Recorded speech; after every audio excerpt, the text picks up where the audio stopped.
What's going on, guys? Welcome to another episode. In front of me here is the Triumph Speed Twin. Now, I don't have a lot of experience with modern classic motorcycles such as this one, but I think I'm going to fit right at home with a motorcycle like this. This motorcycle probably appeals to someone who's looking for a modern classic, but they also want something that is very sporty at the same time. So with that said, I think now it's time for us to take this baby on the road and see what it's about. When you're sitting on this motorcycle, you hardly feel that it's 476 pounds. The same mirrors that are in the Street Triple RS are included in this, and I'm assuming that the new Speed Triple's got the same mirrors. You got a Brembo master cylinder in the front, which is ridiculous. I would never expect that on a Speed Twin, but you do have it here. You get a twin radial dash, part analog, part digital. Traction control can be set using the controls here, and you have 3 different rider modes. You have rain, you have road, and you have sport mode. And guess what? We're going to be riding this thing in sport mode. Why not? So as usual in my reviews, I usually talk about how comfortable the motorcycle is, the riding position that we're in, if it's ergonomic or not, and we're going to get to a section of nice twisty roads where I'll be able to demonstrate for you how it performs in the twisties. But out in normal roads like this, normal B roads, this thing is an absolute peach. And before I forget, this motorcycle is brought to you by Triumph of San Diego. So if you're looking to purchase a new motorcycle, make sure to give them a visit and let them know Petrohead sent you. My motorcycle is currently with them and they're servicing it, so I thought, let's review this motorcycle for you guys, and they were nice enough to lend it to me as a demo.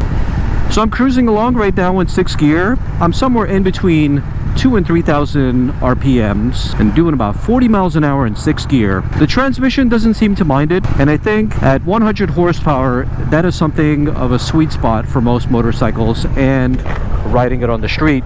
The exhaust on the motorcycle is nice and throaty, and the V-twin engine sounds really nice. But the more I ride motorcycles like this, the more I'm beginning to like them, because you don't necessarily have to compromise sportiness. Considering this motorcycle has 100 horsepower and somewhere north of 80 foot-pounds of torque, kicking in anywhere around 4,000 RPMs.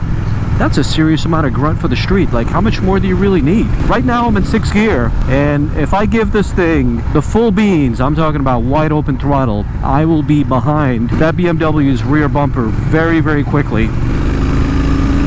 See what I mean? Yes, my friends, this has a lot of torque. And I'm in 6th gear, mind you. Imagine I was in 3rd gear. So as I was mentioning before, the motorcycle is 476 pounds wet. But when you're riding this thing and you're tossing it from left to the right and you're slaloming back and forth, you hardly feel the weight on this thing. And I think that's mostly down to the fact that it is lower to the ground and has a lower center of gravity, and that's what makes it feel like this thing weighs almost next to nothing. As an example, my Street Triple RS, when you're sitting on the motorcycle for the first time, because it's a higher motorcycle, feels more heavy than this. But my Street Triple RS weighs 395 pounds, so that's about 80 pounds less than this. So I think it's all down to the geometry of the motorcycle. I also had a BMW F900R, and that was a big honking motorcycle. That motorcycle weighed exactly the same as this, but it felt like twice the weight of this motorcycle. I think it's nice and flickable, and once we get to the twisty section, I'll be able to demonstrate for you guys how it handles in the twisties. For the most part, the people who buy this motorcycle are going to be cruising with it like I am, and I think a small percentage might take it to the track. I was talking to the sales guy at Triumph, and he told me that he ended up taking the motorcycle to the track as a demo day, and it did phenomenal. So I could only imagine what it's like. I think it's got phenomenal stopping power. Let me see if there's anybody behind me. Nope, there isn't. All right. Holy wow. This thing stops on a dime, man. Yeah, if you ever feel like taking this motorcycle to the track, definitely something that you can thrash around in, that's for sure. But for regular street riding such as now, the seat is nice and comfortable, almost perfect ergonomics for long distance traveling. This is a touring bike, however you look at it. What makes this touring bike a little bit different than your traditional classic is the fact that this is very sporty in its mannerisms and in the amount of electronics as well as equipment that this has. You get ABS, you get multiple levels of traction control, and you can turn it off at the same time. And of course you get 3 different riding modes. You get sport mode, You get road and rain. As you would expect from a Triumph product, the fit and finish, everything looks and feels very, very high quality. And that's one thing that I like about Triumph motorcycles. I think a motorcycle like this would absolutely be perfect for me. Like I said in the beginning, the kind of people that would be interested in a Speed Twin are the same kinds of people that would be interested in something like a Street Triple RS. So on the days that I feel extra squiddy, quote unquote squiddy, I can ride my Street Triple RS and have lots of squid fun. But on those days where I just want to cruise, this is like an absolute peach, man. It doesn't take a lot of effort to ride. I don't feel tired riding it.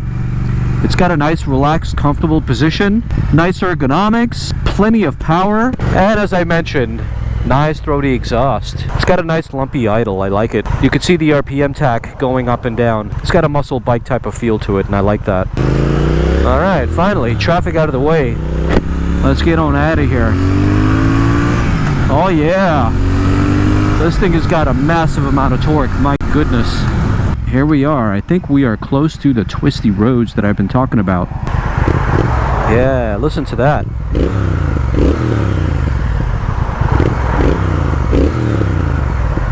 Sounds amazing. I've had this motorcycle for a couple of hours now, and to be honest with you, it is growing on me. I like it a lot. When I get on my Street Triple RS, I almost feel obligated to ride that bike all the way up to its red line after every single red light. When I'm stopped at a red light and the light turns green, I always feel obligated to ride that thing from 0 to 60 in 3.5 seconds or less. But with something like this, I could just cruise with it. But once in a while, bring it to a place like this and have some fun with it. Hopefully we don't encounter a lot of traffic, but here we go.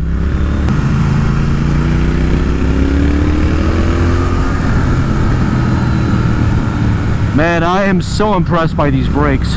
Man, one finger brakes is all this thing needs to stop from a high-speed corner. As I talked about earlier, the handling on this thing is absolutely amazing. Look at this thing. It is so flickable. Man, this thing handles so well. The steering is so light. Man, coming out of the corners and giving this thing the full beans, you hit triple digits very quickly. And this is full wide open throttle right here into the corner. One finger braking. These nice sweepers, man, they feel so good with this bike. This thing handles like a dream. I can only imagine taking this thing to the track. This thing would be a lot of fun to ride. It's got a lot of down low torque. I'm in 4th gear at the moment, and if I give this thing just a crack of the throttle, it feels very, very punchy. The next corner will come here really quickly. Who needs a sport bike when you can have something like this? A sport bike is going to be always uncomfortable, but with something like this, you can take it on the street, relax, even go on a nice touring vacation with it. And then when you get to the twisty sections, put it into 4th gear and you got all the torque you need. It might only have 100 horsepower, my friends, but I think where this thing really shines is having all that torque at 4,000 RPM. But I do have one criticism. The engine gets pretty hot. Now the ambient temperature right now is probably about 75 degrees here in San Diego, and the engine is feeling pretty toasty, and I'm riding jeans. So I would not suggest riding this motorcycle with those fashionable jeans that have cutouts on them, or even with shorts. If you're gonna ride this bike, definitely wear some thick riding jeans, because if your legs press against this engine, you're gonna get some burn marks. That's my only criticism. Otherwise, I think the motorcycle is absolutely fantastic. You wouldn't expect for it to handle this well, because it's a classic motorcycle that's meant more for cruising. But this Speed Twin does not disappoint in any way at all. Alright, I'm going to add a second thing to what I don't like about this motorcycle. And believe me, these are just small little niggles that won't even matter. But this kickstand is hidden like right inside here, and it is very difficult when you're sitting on the motorcycle for it to be brought down. And that's the only thing. Aside from the engine getting super hot and that, I think this is pretty much a perfect motorcycle. Now before I let you go, a lot of you guys have questions about my gear, so what I've done is I've put links to all my gear down below. Some of you also have questions about my camera gear. That's also down in the description below. Do me a favor, please give this video a like, subscribe to the channel, and look forward to the next video that's going to be coming up soon. Until I see you next time, ciao for now. It got me stone cold.